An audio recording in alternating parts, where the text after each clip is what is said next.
We've seen for some time the federal government, since 1913, usurping states' rights.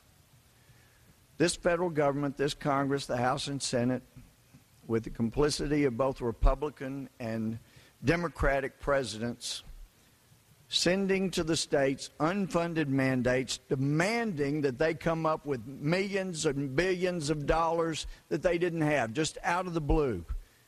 We've now come up with one that many states believe will bankrupt them. How did we get here?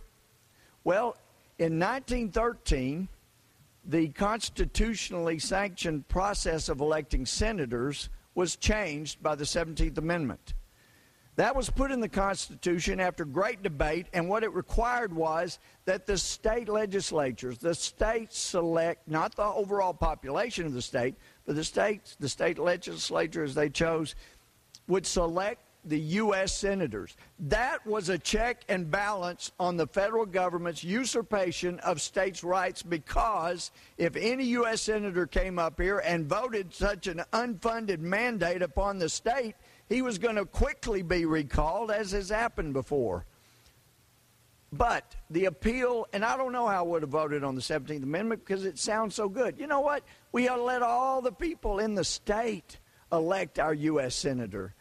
And once that was done, once that amendment was passed, there was no further check on states' rights and the protections afforded in the 9th and 10th Amendment that reserved all power not specifically enumerated, as it says here in the 10th Amendment.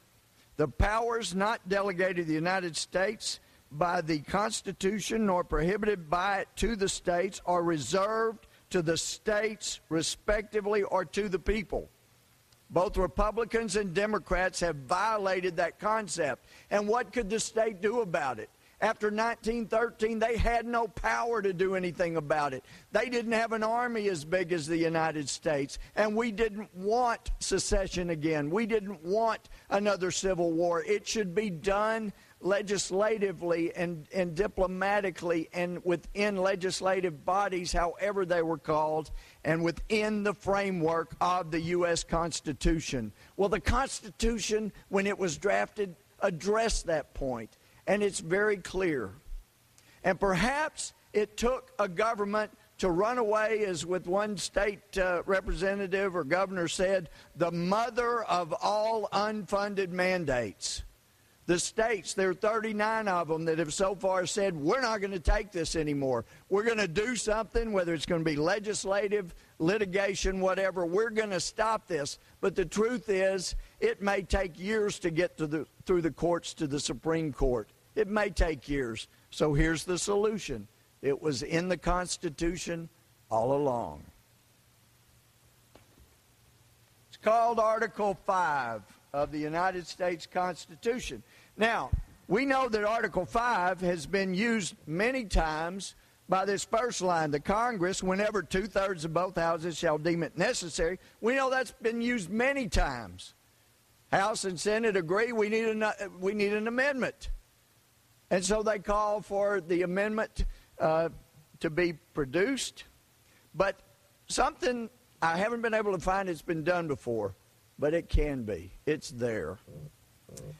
But here it is. Or on the application of the legislatures of two-thirds of the several states shall, means Congress shall. Congress shall. It's not any choice that Congress has. If two-thirds of the states apply and say we want a convention, not a constitutional convention, because this can be restricted by the Congress, but an amendment.